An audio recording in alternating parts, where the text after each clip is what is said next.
Dios le bendiga a toda la hermosa República Dominicana y a todos aquellos regados en todo el mundo, a nuestra organización Vida Nueva Internacional, felices y contentos para brindarle otra columna mesiánica que estamos haciendo con mucho cariño. Hoy tenemos ya días estudiando el libro de Isaías. Vamos a continuar con este hermoso libro profético muy extenso, muy robusto, hablando del capítulo 21, 22 y obviamente ya el 23, para que usted vaya conectado y vaya enchufados con nosotros y pueda gozarse en la parte del Señor, en lo que tiene que ver, poder deleitarse en el Señor, en esa hermosura o en esa parte tan importante que significa estudiar la palabra de Dios. Vamos a dar un pequeño resumen de ese capítulo 21 fascinante, un capítulo que nos dejó a nosotros lo que significa conocer tres cosas importantes en el contexto de la palabra de Dios. Capítulo 21 nos da a nosotros luces de lo que va a ser la gran tribulación, de lo que iba a venir, una comparación del sufrimiento de las naciones vecinas de Israel con la gran tribulación y de lo que iba a pasar el mundo de la época. Iban a pasar grandes tragedias y momentos muy angustiantes, significado o dando a entender de que sucedió en aquella época, pero que sucederá en los tiempos después de la venida de Cristo o antes. Son dos fases muy puntuales. Conocemos que después que Cristo aparezca, se va a levantar en la gran batalla de Armagedón, pero obviamente antes de la venida de Cristo, luego del rapto de la iglesia, sucederán también 7 años donde Dios iba a castigar el mundo por su pecado. También hablamos de lo que iba a significar una profecía para Arabia, allí en ese capítulo 21, donde se iba a dejar reflejado lo que va a ser el milenio también, lo que va a ser la batalla de Armagedón y lo que va a ser la connotación importante de los juicios de Dios para la tierra. Pero ya en el capítulo 22 vemos una comparación muy hermosa, una comparación que nos va a llevar a nosotros a entender cómo va a ser el sufrimiento emocional de Israel o de la casa de Judá cuando pasarán o cuando iban a pasar por ese trance de ser conquistados por los babilónicos, connotación emocional, y que también a nosotros nos lleva a entender cómo va a ser. Por eso me encanta mucho el libro de Isaías, cómo va a ser la condición de todos aquellos que se queden aquí en la tierra, en la gran tribulación, emocionalmente. Literalmente habrá caos, emocionalmente habrá un desbalance en la personalidad, en las emociones de todas aquellas personas que, conociendo la palabra de Dios, se queden. Vean, importante, yo quiero que el capítulo 22 o lo resalta así los escritores o los exégetas que le dieron orden a la palabra de Dios, hablando de que ese capítulo 22 iba a ser una profecía sobre un valle, sobre el valle del dolor, o mejor conocido sobre el valle, le colocan el valle y la visión, dando a entender o ponderando allí las circunstancias amargas que iban a vivir las personas dentro de la invasión de Babilonia y que iba a ser un reflejo de lo que sucederá en la gran tribulación con todos aquellos cristianos que se queden. Vean, la parte más importante que yo quiero connotar es el versículo 22:4. Voy a aprovechar para leerlo. Dice: por esto dije, dejadme, lloraré amargamente, no os afanéis, porque consolarme de la destrucción de la hija de mi pueblo. Esto quiere decir que no habrá consuelo para todas aquellas personas que iban a vivir.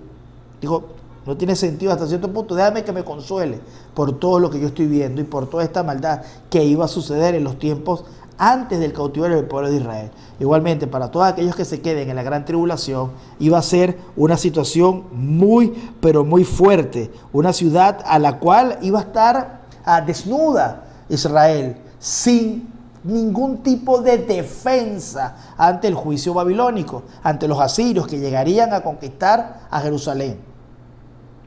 Creo que también el mundo, dentro del marco de la gran tribulación, va a estar desnudo, sin ningún tipo de defensa ante Dios. Y esta connotación de estar desnudo, que habla el 22:8, dice muy puntualmente: y desnudó la cubierta de Judá, y miraste en aquel día hacia la casa de las armas del bosque, lo que significa de que no habrá ningún tipo de escapatoria para todos aquellos que en su momento en Israel rechazaron la voz de Dios, pero que también dentro del contexto bíblico, los que rechazaron la palabra de Dios y vean los acontecimientos de la gran tribulación, quedarán desnudos y sin defensa. Pero también hay una alternativa, hay una esperanza para todo aquel que cree en Dios y para todo aquel que logre escaparse de los juicios de Dios. Y lastimosamente, y lo digo lastimosamente porque no hay otra opción, hay una sola, que es Cristo Jesús hoy en día. Y que en aquella época la única garantía de escaparse del juicio, a la cual aprovecho para decirte que no se escaparon, en ese capítulo 22, es que ellos, si se arrepentían, llegaba la misericordia, pero no quisieron arrepentirse de sus pecados. Por la cual nosotros vemos en ese capítulo 22 de que Dios necesitaba necesitaba crear esperanza en el pueblo. Como lo va a haber en la gran tribulación, que van a haber también esperanza de salvarse, y obviamente es aquellos que no se dejen sellar, aquellos que no se dejen finalmente colocar el sello de la bestia, aquellos que den su vida por la causa de Cristo en el milenio. También habían alternativas que Dios le había dado al pueblo de Israel en aquella época, y era el arrepentimiento. Pero Dios siempre le dio una esperanza al pueblo de Israel. Y como le hemos dicho en todas nuestras columnas mesiánicas, Él sabía que por más complicado que iba a ser, o por más complicado que Él arrojara a su pueblo al pecado de ellos mismos, porque ellos querían pecado, ellos querían llevarse o tener vidas pecaminosas, Dios los entregará a la maldad. Ustedes quieren pecado, pues vayan detrás del pecado. Los arrojo al pecado, los arrojo al cautiverio, los arrojo a la maldad. Porque Dios en este caso, muchos dicen que Dios es misericordia y es amor. Es verdad, pero Dios también paga a cada uno por sus obras. Y ellos querían pecado y Dios se encargó de castigarlos en su pecado, mandándolos al cautiverio. Esto a nosotros nos lleva a recordar y a pensar muy puntualmente de que con Dios no se juega. Dios, no se les olvide que una de sus esencias es que es amor, pero también es un Dios que consume, es un Dios consumidor, es un Dios que tú quieres la maldad, tú quieres el pecado, pues Él te arroja el pecado. Ahora, con Israel, Él siempre le da una esperanza, pero con todo y eso, yo te levantaré en tu tiempo. Yo te levantaré, pero ahora, tú no eres Israel. Tú no eres la casa de Israel. Y aquí necesito decirte la verdad en muchos casos. Hay gente que cree que con Dios puede estar jugando toda la vida. Y Dios lo único que te ofrece a ti es la oportunidad de arrepentirte. Pero si tú no decides, tú te vas a perder, te vas a ir al infierno y no va a ser culpa de Dios, porque ahí estuvo la sangre de Cristo, ahí estuvo el perdón de Dios para que tú lo abraces. Pero tú no eres Israel. No va a haber esperanza para ti fuera de la que hubo de Israel, porque Israel es el pueblo de Dios y tú eres gentil, yo soy gentil, que aunque estamos anexados a la familia de Dios, nuestra única recompensa aquí en la tierra es la salvación por los méritos de Cristo. Y estos méritos de Cristo nos hacen a nosotros ser iglesia, pero para nuestro linaje aquí en la tierra no la tenemos, no existe, porque nuestro linaje aquí en la tierra no está pautado ni reflejado en la palabra de Dios. Nuestro linaje y nuestra ciudadanía y nuestra visión eterna estará en el reino de los cielos. Ahora, para Israel estará aquí en la tierra, porque es la nación bendita de Dios, es la nación de Dios. Son dos vertientes muy importantes. Una es conocer cuál es el trasfondo y el fin de Israel, y otro es conocer cuál es la función de la iglesia y el fin de la iglesia dentro del contexto bíblico. La iglesia estará en el cielo con Jesús. Israel, a pesar de todas las circunstancias difíciles, como en aquella época cuando profetizó Isaías, donde ellos pasaron por un cautiverio y después se volvieron a descarriar y han pasado muchas situaciones complicadas, ellos siempre tendrán una restauración aquí en la tierra, porque fue una promesa que Dios le dio a Abraham. y esto es importante nosotros cuando estudiamos este hermoso capítulo 22, que tiene muchos detalles, podríamos hablar una semana de este capítulo 22, pero siempre habla de que va a haber una honra para Israel y que va a haber una restitución para Israel, pero en ningún momento se habla de la iglesia, en ningún momento nos vamos a hablar de la iglesia. La iglesia en muchos casos no tiene nada que buscar en este mundo. La iglesia está diseñada solamente para predicar el evangelio y para que las personas puedan encontrar en la iglesia la puerta a la vida eterna. Una ponderación muy diferente a lo que seguramente tú has escuchado o lo que se predica hoy en día. Porque la iglesia es la esposa de Cristo. La iglesia, dentro de los juicios de Dios, en muchos casos, la iglesia está por encima de los juicios de Dios, porque la iglesia es la esposa de Cristo y vive en las alturas y vivirá eternamente en el cielo, no tanto para Israel.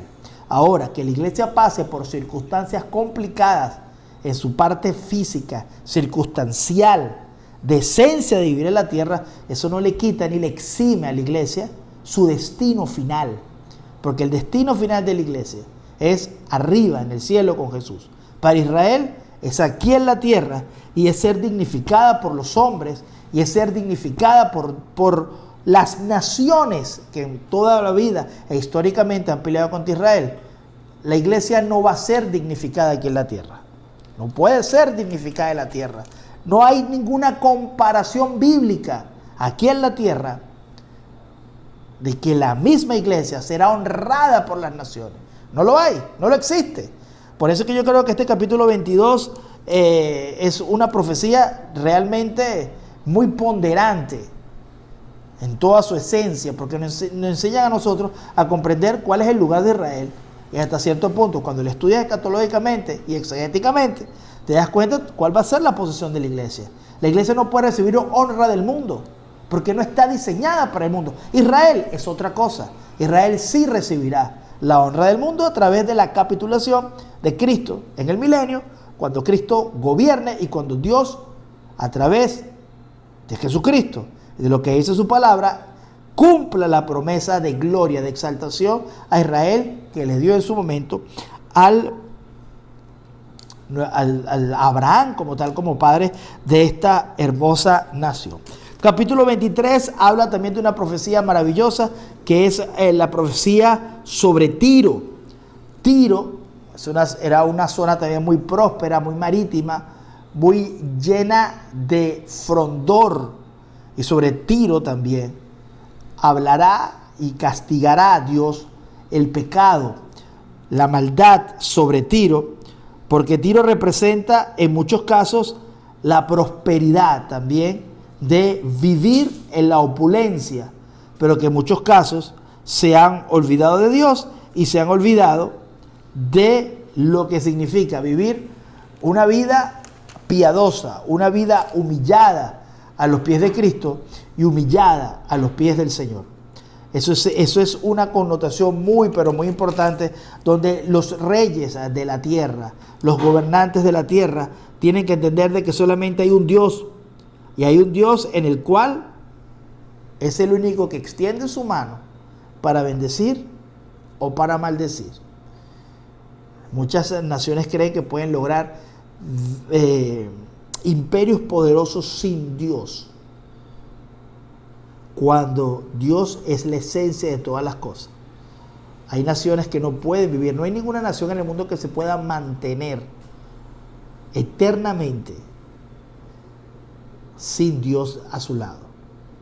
Dios castiga todos los pecados de arrogancia de las naciones. Lo hemos visto hace 2 o 3 armaduras, columnas mesiánicas anterior, donde el mismo Dios castigó el linaje de Nabucodonosor, que era el reino más poderoso. Pero también cuando se habla de Tiro, habla de que todo lo que ellos puedan tener y hacer, iban a ser castigados también por su pecado y por su arrogancia. Siempre lo diremos mientras estudiemos profecía de las naciones, la arrogancia y la soberbia es sinónimo de juicio, porque Dios no tolera y Dios reta a la humanidad que vive en contra de Dios. Dios lo hace muchas veces. Dios pregunta, en este caso, en el 23:7, hay una pregunta muy importante que le hace Dios a Tiro a través de Isaías, y le dice, bueno, pero es que tú, parafraseado, le dice, bueno, pero es que tú eres tan poderosa y tú te jactas de tu alegría. Vamos a leerlo puntual, dice, te sientes poderosa, te sientes llena de vigor. ¿Cómo te vas a mantener cuando Dios venga y te castigue? Es una pregunta que desvanece cualquier actitud. Cuando yo digo, bueno, si yo decreto un juicio, ¿quién encontraré yo en pie en Tiro? Si yo decido castigar a una nación, o yo decido castigar a alguien, si yo soy Dios poderoso y decido castigar o emitir un juicio contra alguien, ¿quién me puede desafiar a mí? ¿Qué príncipe me puede desafiar? ¿Qué rey me puede desafiar? Por algo dice que Dios es el Rey de Reyes y Señor de Señores. Nadie puede ir en contra de Dios. Ninguna soberbia, ningún poder, ningún dinero puede ir en contra de Dios. Y en este capítulo 23 vemos muchas preguntas que hasta cierto punto a uno lo llevan de alegría, porque es un reto de Dios con tono, hasta si se quiere, burlesco, así se quiere, sarcasmo de parte de Dios. Bueno, pero ¿quién eres tú para mantenerte de pie? ¿Quién eres tú? ¿Qué es tu fortuna contra mí? Hay ponderaciones muy importantes en la palabra de Dios, y sobre todo cuando uno lo ve, cuando lee este versículo 23 de Tiro, o este capítulo 23 que habla de Tiro, muy especialmente, de esta zona, de esta población, de que reafirman lo que significa el concepto de que Él es el Rey de Reyes y Señor de Señores. No hay nadie. Si yo soy el Rey de Reyes, tu rey y tus príncipes no pueden contra mí, porque yo soy el Rey de Reyes y Señor de Señores. También respalda la palabra cuando dice que Jehová, mía es el oro y mía es la plata, y yo se la doy a quien yo quiero. Lo dice la palabra. Eso también se ve aquí en preguntas sarcásticas, en preguntas de doble coacción contra Tiro. También él muy puntualmente le dice a Tiro, mira Tiro, pero si yo enriquezco y empobrezco al que yo quiero, también de manera parafraseada, los vemos allí en estas ciertas preguntas que él habla sobre Tiro. Y a la final le dice, lo que tú puedas hacer y lo que tú puedas pensar o lo que tú puedas tener no se va a poder mantener en pie en aquel día. O sea, cuando yo actúe, tú te humillarás delante de mí, porque yo soy el Dios. Esto a nosotros nos lleva a seguir reafirmando que la palabra de Dios y el libro de Isaías dice de que todas las naciones llegarán ante Dios inclinadas. Todas las naciones llegarán ante el Rey doblando sus rodillas, porque Isaías nos enseña de que todas las naciones se postrarán ante Dios. A nosotros ya como iglesia nos tiene que llevar una reflexión de que si Él es Dios y yo soy su hijo, me tengo que sentir orgulloso de que mi Padre es el Rey de Reyes y es el Señor de Señores. Que mi Padre hace doblegar a Tiro y a todas las demás naciones. Que si yo tengo un Dios poderoso, debo vivir confiado. Si yo tengo un Dios que me enseña en Isaías de que Él se ríe de las naciones, ¿cuánto más yo no me debo de reír de los problemas? Todas estas enseñanzas nos lo deja el libro de Isaías, porque nos hace a nosotros comprender de que tenemos un Dios poderoso. Capítulo 22, capítulo 23 fueron expuestos en el día de hoy, y ya en la próxima armadura, en la próxima columna mesiánica, estaremos ya estudiando lo que es el 23, 25 y 26, que habla literalmente de dos puntos muy fascinantes. El juicio a la tierra en la gran tribulación, que lo explica ya de manera más puntual, y obviamente la alabanza que mostró en su momento Isaías ante los hechos portentosos de lo que sucederá con la ira de Dios. Dios te bendiga, Dios te guarde. Aprovecha esta oportunidad para que le des un super like a estos videos, te suscribas a las páginas de Vida Nueva Internacional en todas sus plataformas y sus redes sociales, y muy pendiente porque hacemos estas producciones con mucho cariño y con mucho amor para todos ustedes. Dios le bendiga desde la República Dominicana, Pastor Luis Ernesto Ojeda.